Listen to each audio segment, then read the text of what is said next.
बिस्मिल्लाहिर्रहमानिर्रहीम। अस्सलाम वालेकुम क्लास। उम्मीद है आप सब खैरियत से होंगे। मैं आपकी teacher Mrs Anjum Narine.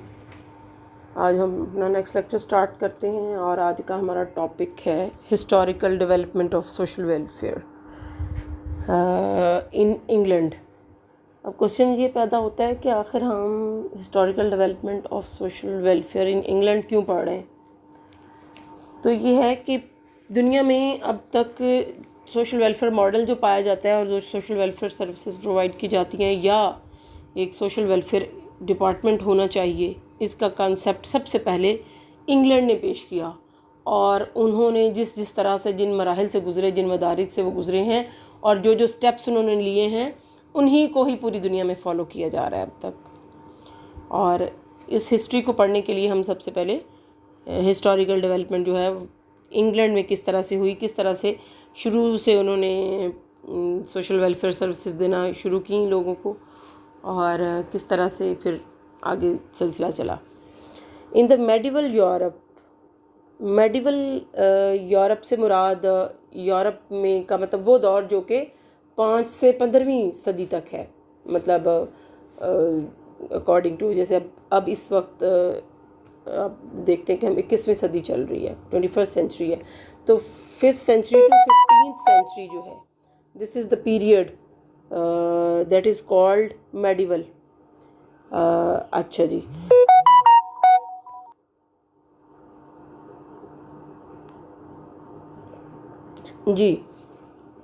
In the medieval Europe, helping the underprivileged classes of people like the poor, the widows, the unemployed, and the physically handicapped was an activity of church.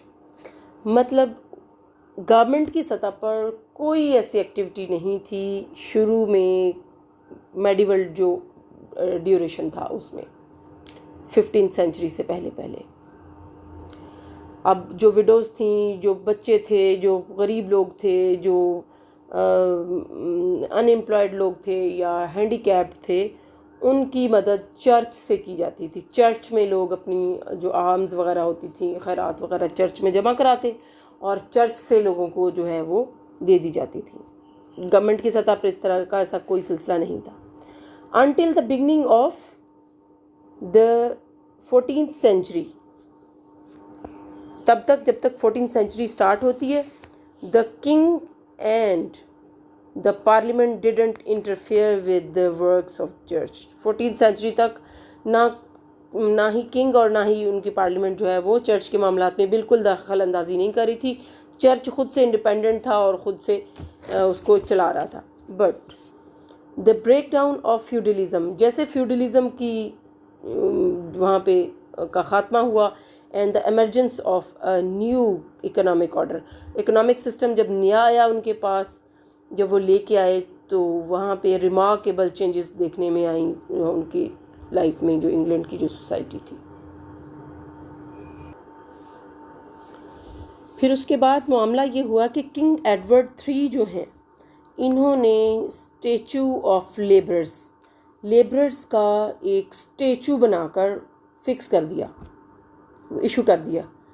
क्योंकि उस वक्त सिचुएशन ये थी कि लोग काम करना, ज़्यादा काम नहीं करते थे, काम करना पसंद नहीं करते थे। तो लोगों को सेंसिटाइज करने के लिए ना 1349 में कंपेलिंग लोगों को मजबूर किया जाए, द एबल बॉडीड जो कि सेहतमंद तंदुरुस्त लोग हैं, वो labourers without means to accept employment from anybody willing to offer it. कोई भी शख्स जो उनको एम्प्लॉयमेंट ऑफ़र करता है उससे वो एम्प्लॉयमेंट यानी जॉब लें और उसको कंटिन्यू करें। इसके बाद स्टेचू ऑफ हेनरी जो है 1531 में स्टेचू ऑफ हेनरी जो है वो प्रोवाइडेड दैट द मेयर्स, उसके अकॉर्डिंग जो मेयर्स थे शहर के and justices of peace would be required to investigate, वो इन्वेस्टिगेट करेंगे, वो तफ्तीश करेंगे उन लोगों की एप्लीकेशंस का जो कि एज्ड हैं, ज़्यादा एज बूढ़े लोग हैं, सीनियर सिटीजन्स हैं, एंड द पुअर और गरीब जो लोग हैं जो कि अनेबल टू वर्क, काम नहीं कर सकते, who were maintained by the parish, जो कि रिकॉर्ड पैरिश के पास था, किस चर्च में पैरिश होते हैं ना, पादरी होते हैं, तो पादरी उसको उस रिकॉर्ड को मेंटेन करते थे। तो वो रिकॉर्ड जो है वो that was delivered to the justice of peace and mayors को दे दिया गया। वो उसको उस रिकॉर्ड को देखेंगे या देखते। It also provided that these papers were be registered, और यही पेपर्स उनमें से वो पुअर या वो लोग जो कि बहुत एज्ड हैं, इवन वो बैगर्स बनना चाहते हैं, वो भीख मांगना चाहते हैं, तो भी उनको रजिस्टर्ड किया जाएगा। उसके बाद फिर वो भीख मांग सकेंगे। And registered and licence to beg in some fixed areas, और वो भी कुछ फिक्स एरियाज में भीख मांग सकेंगे। अच्छा, इन 1530 मतलब ये वो दौर है जिस दौर में सोशल वेलफेयर का कोई मॉडल नहीं था। गवर्नमेंट की तरफ से पुअर पीपल, एज्ड पीपल या फिर हैंडीकैप्ड जो थे, they were not entitled to take any type of assistance for their life. Okay. अच्छा, 1536 में the parliament adopted its first measures. पहला जो कदम लिया पार्लियामेंट ने वो 1536 में लिया पुअर रिलीफ के नाम से, poor relief under government care and administration. मतलब गरीब लोगों को रिलीफ दिया जाएगा, गवर्नमेंट उसको एडमिनिस्टर करेगी। That arms were collected by the church on each Sunday. अब वो किस चीज़ पे, दैट आर्म्स वर कलेक्टेड, के वो खैरात जो कि चर्च की तरफ से इकट्ठी होगी ऑन ईच संडे, हर संडे को जो इकट्ठी होगी। That local authorities were to help the, यानी वो जो आर्म्स जो थी वो लोकल अथॉरिटीज़ जो अफसरान जिनको वो ड्यूटी दी गई थी पुअर पीपल्स को पुअर रिलीफ देने के लिए, वो जो खैरात थी, वो आर्म्स जो थी, वो उन इम्पोर्टेंट यानी जो कि हैं गरीब हैं, और इम्पॉर्टेंट मींस जो कि जिस्मानी तौर पर तंदुरुस्त नहीं हैं, एबल बॉडीज़ नहीं हैं, उनको फराहम करेंगे। एबल बॉडीज़, अब एबल बॉडीज़ के लिए एक तरफ तो हो गए बीमार और दूसरी तरफ हो गए पुअर्स, उनको वो दी जाएंगी, इमदाद दी जाएगी। जबकि एबल बॉडीड बैगर्स जो थे, मतलब ऐसे बैगर्स जो कि एबल बॉडीड हैं, जो कि बिल्कुल तंदुरुस्त हैं और फिर भी बैगिंग करते हैं, वर फोर्स टू वर्क, उनको ज़बरदस्ती काम पर डाला गया।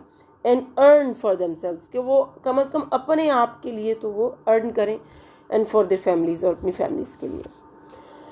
हाँ, and then planned and organised milestone were started that is called Elizabethan Poor Law 1601। 1601 में 1536 से लेकर आप देख लें, ये कोई 6.5 डेकेड्स बनती हैं, कोई 6.5 दहाइयाँ बनती हैं, जो कि इसी मॉडल पर चलते रहे। और 1600 में जाके एलिज़ाबेथन पुअर लॉ पेश किया गया, एक पुअर लॉ पेश किया गया जिसका नाम था Elizabethan poor law 1601। Queen Elizabeth codified all the poor laws enacted. अब मतलब अब तक जितने भी पुअर लॉज छोटे छोटे बने, मुख्तलिफ तरीक़ों से लोगों को असिस्ट किया जा रहा था, उन सब को इकट्ठा करके एक पुअर लॉ बना दिया गया by the preceding kings and the parliament and promulgated, और लागू कर दिया गया poor law which is often referred as the Elizabethan poor law of 16, जिसको एलिज़ाबेथन पुअर लॉ के नाम से याद किया जाता है। The poor law proved that the families of needy members must supported them। poor law जो था उसमें ये बताया गया कि families of needy people members must support them according to the provision of this law। इस law के according the responsibility of the parish to help the destitute was limited। जो destitutes को, बेवाओं को जो देनी थी, उन्होंने देनी थी, जो इमदाद देते थे वो लिमिटेड थी। ओनली टू दोज, सिर्फ उनके लिए, who could not be supported by there families, मतलब ऐसी ख़वातीन जिनको जो कि बेवा हो जाती थी या फिर डिवोर्स्ड हो जाती थी, उनको, जिनको उनकी फैमिली दोबारा एक्सेप्ट नहीं करती और सपोर्ट नहीं करती थी, उनको दी जाएगी। The Elizabethan poor law of 16, मतलब पैरिश की तरफ से जो इमदाद दी जाती थी, तो पैरिश की तरफ से, पादरियों चर्च की तरफ से जो इमदाद थी वो इन ख़वातीन को दी जाएगी। The poor law of 1601 divided the poors into 3 categories. और इस लॉ के मुताबिक उन्होंने गरीब लोगों को 3 कैटेगरीज में, गरीबों की 3 कैटेगरीज बना दी। जो पुअर पीपल्स है उसमें एबल बॉडी पुअर, ऐसे गरीब जो कि बिल्कुल तंदुरुस्त हैं। द इम्पॉर्टेंट पुअर, ऐसे गरीब लोग जो कि तंदुरुस्त नहीं हैं, उन किसी किस्म का कोई डिफेक्ट है। द डिपेंडेंट चिल्ड्रन, और बच्चे चूँकि अब अर्निंग हैंड नहीं होते, वो डिपेंडेंट होते हैं। और तीसरे जो हैं वो बच्चे हैं, उस कैटेगरी में आते हैं। The able bodied poor were the study beggars. Citizens were strictly forbidden to give alms to this class of people. जो एबल बॉडीज़ थे, लोगों को सख्ती से मना कर दिया गया, शहरियों को, कि वो एबल बॉडीज़ को बिल्कुल भी इमदाद उनकी नहीं करेंगे, उनको खैरात में पैसे नहीं देंगे।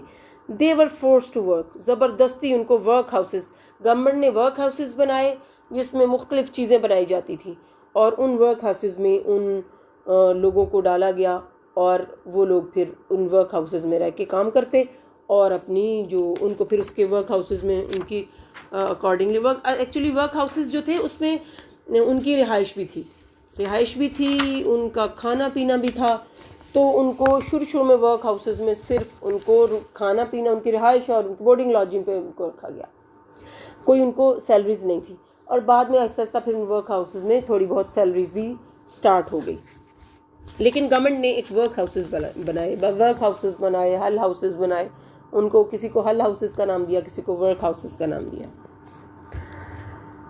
जी। The important poor were the physically and mentally handicapped people. Important में कौन आते थे? फिजिकली और मेंटली हैंडीकैप्ड पीपल थे। They were unable to work, वो काम करने के काबिल नहीं थे। The law provided that this class of people was to be placed in almhouses. उन्होंने एक वर्क हाउसेस बनाए, उन्होंने आर्म हाउसेस बनाए। आर्म हाउसेस ऐसे हाउसेस थे जहाँ पे खैरात खाने थे, जहाँ पे लोगों के लिए खैराती खाना और रिहाइश मौजूद थी।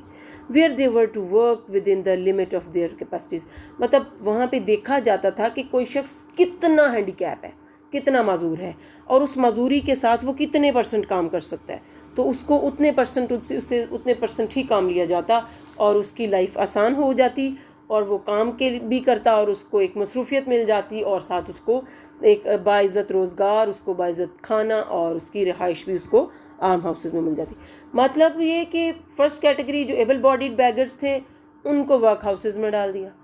दूसरे इम्पॉर्टेंट मतलब जो हैंडीकैप्ड थे उनको आर्म हाउसेस में डाल दिएगा, वहाँ पे अपनी कैपेसिटीज़ के अकॉर्डिंग वो काम करते थे। The dependent children, third category कौन सी बच गई? Dependent children.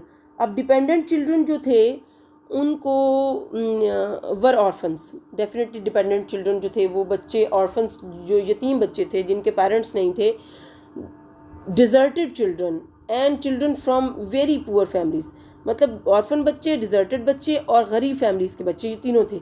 The law provided that these children would be placed to persons, इन बच्चों को कहाँ रखा जाएगा? To persons who were willing to take without any charge, जो उन लोगों को, इन बच्चों को हैंड ओवर किया जाएगा जो बग़ैर किसी चार्जेस को उन बच्चों को अपने साथ रखने पर या उनको एडॉप्ट करने पर राज़ी थे।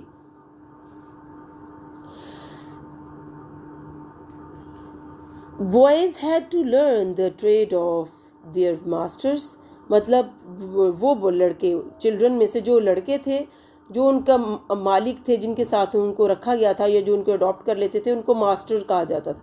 कि जो उनके आका थे या मास्टर थे, उनका बॉयज़ हैड टू लर्न, उनको सीखना होगा, जो काम उनका आका या उनके मालिकान करते हैं वही काम उनको करना होगा। And had to serve up, और 24 साल की उम्र तक, serve up to 24 years of age, 24 साल तक उन बच्चों को उनके साथ रहना है और काम करना है। गर्ल्स वर, अब जो चिल्ड्रन की कैटेगरीज में बच्चे और बच्चियां दोनों आते हैं, अब girls were employed as domestic servants, लड़कियां जो थी उनको डोमेस्टिक सर्वेंट्स के तौर पर सर्विंग पे लगा दिया गया। And had to remain there, उनको कहाँ कब किस एज तक रहना है उनके साथ?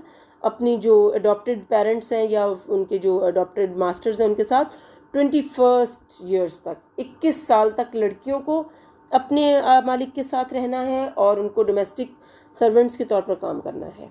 तो इस तरह से हर किसी को उनका घर भी मिल गया और जिन लोगों को सर्वेंट्स की ज़रूरत थी वो मिल गई। बॉयज़ जो थे उन्होंने अपने जो उनके मालिकान थे उनके अकॉर्डिंग काम सीख लिया। इस तरह से उन्होंने अपनी जो डिपेंडेंट क्लास थी उनको इंडिपेंडेंट कैटेगरी में लेके आए हैं। According to the law, overseers of the poor appointed by the Justice of Peace or magistrate were entrusted with the task of administrating poor laws in the parish. अब इस law के मुताबिक ऐसे बच्चे जो कि बाहर से आए हुए हैं अब उनको मजिस्ट्रेट के और जस्टिस के ऑर्डर्स के साथ उन पुअर लॉज के अकॉर्डिंग उनको पैरिश की या यानी उन बच्चों को पैरिश के हवाले कर दिया गया या चर्च के हवाले कर दिया गया। पादरी मतलब पैरिश वो कहते हैं, उनके पास एक पादरी का एक पूरा निज़ाम है, तो उन पादरियों के हवाले कर दिया गया ताकि वो जो ओवरसीज़ जो बच्चे हैं उनको वो देखेंगे, ओवरसीज़ पुअर्स जो हैं उनको देखेंगे। They had to receive applications of the poor for relief and make investigations into the socio-economic conditions of the applicants in order to decide their eligibility for public relief. अब जो publicly relief दिया जाता था उसको check करने के लिए कि आया वो उसके इंटाइटल हैं या नहीं, वो किस कैटेगरी में फॉल करते हैं, उनकी इन्वेस्टिगेशन के लिए वो उन पैरिश के हवाले उनको कर दिया गया और वो उसकी जो चर्चेस थे उनकी इन्वेस्टिगेशन करके फिर वो आगे डिलीवर करते थे उनके पेपर्स।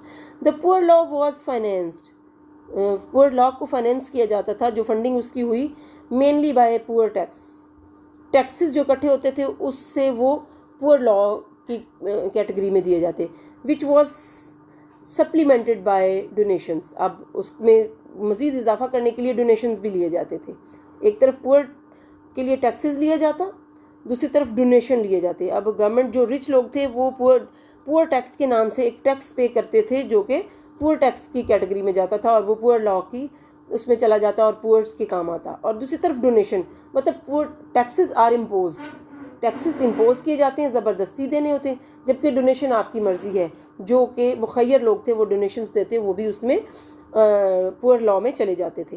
एंड फाइन्स, और जो जुर्माने होते लोगों को, fines for violation of the provisions of any state, मतलब किसी किस्म के कोई भी कानून की जो खिलाफ वर्जी है वो करने की सूरत में उनको जो भी जुर्माना किया जाता, फाइन्स होते थे, वो भी पुअर लॉ की मद में जमा कराए जाते थे। The poor law of 1601 established the patrons of public relief under government care and administration in England for 300 years। तो जनाब ये 3 कैटेगरीज में लोगों को, गरीब लोगों को तकसीम किया, उनको मुख्तलिफ जगहों पे काम पे लगाया। जो एबल बॉडीज़ थे उनको वर्क हाउसेस में भेजा, जो इम्पोर्टेंट थे उनको आर्म हाउसेस में भेजा, बच्चों को जो है वो जो विलिंगली बच्चों को अडॉप्ट करने के लिए रेडी थे उनके मास्टर्स उनके हवाले कर दिया गया, वो वहाँ काम करते। और इस तरह तीनों कैटेगरीज़ के जो पुअर लोग थे वो कवर हो गए। और ये पुअर लॉ 300 साल तक जारी रहा। 1601 से ये पुअर लॉ जो है 300 ईयर्स तक चलता रहा। It holds the basis of all poor laws of the world. पूरी दुनिया में अब इस वक्त तक जितने भी पुअर लॉज बने हैं और पेश किए गए हैं और चल रहे हैं, उन तमाम पुअर लॉज की को जो बुनियाद फराहम करता है वो ये एलिज़ाबेथन पुअर लॉ ऑफ 1601 जो है ये प्रोवाइड करता है।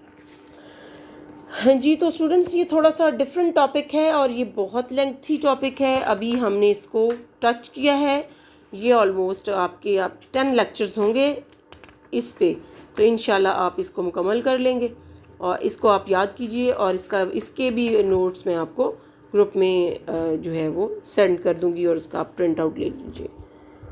अपना बहुत सारा ख्याल रखिए, स्टडीज़ को टाइम पे कीजिए, अपनी रिस्पॉन्सिबिलिटीज़ का ख्याल कीजिए और अपने तमाम काम वक्त पर कीजिए। ये एक सक्सेस का राज है।